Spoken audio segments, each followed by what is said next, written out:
Hello, welcome to another episode of Globalization Network.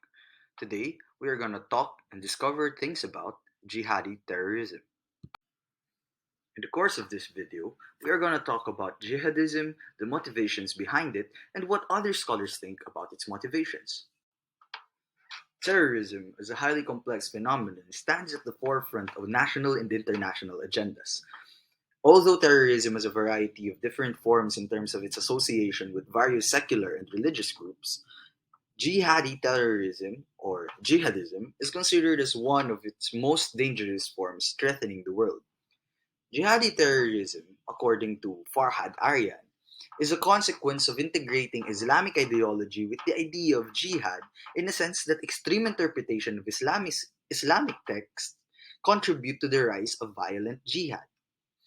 So, uh, Farhad Aryan um, said that as long as Islamic texts are entirely open to a variety of interpretations, jihadi terrorism or jihadists take full advantage of this flexibility to justify their act of violence against combatants and non combatants.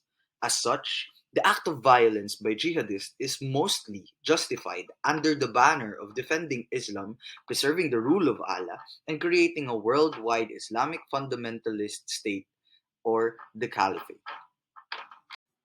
Defining jihadi terrorism is highly complex and problematic since distinguishing between religious and secular motivations for the act of violence is not an easy task to undertake.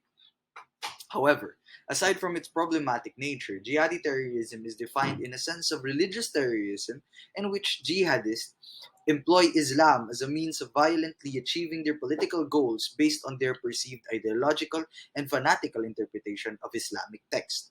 Therefore, it is assumed that jihadists are primarily motivated by historical, sociocultural, political narratives in a sense that they blame the West for almost all of the problems in the Muslim world.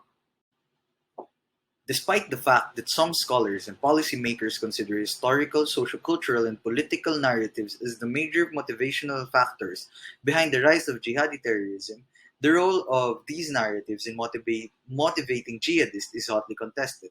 This is because jihadists blame the West for almost all the problems in the Muslim world. Thus, they would easily refer to countless reasons beyond the historical and sociocultural and political narratives for the intention of justifying their act of violence. First of all, under the political narrative, as a motivational factor for jihadi terrorism is contested because it blames the West for all its political failings.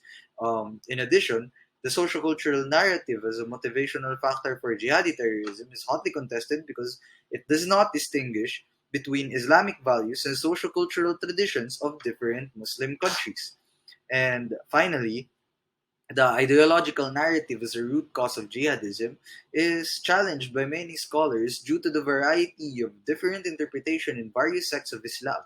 This is because aside from the attempts of jihadists to use Islam as a universal ideology and single justifying force for mobilizing Muslim against the West and the other non-Muslims, various sects in Islam have their own interpretation of Islamic texts, significantly differing from one another.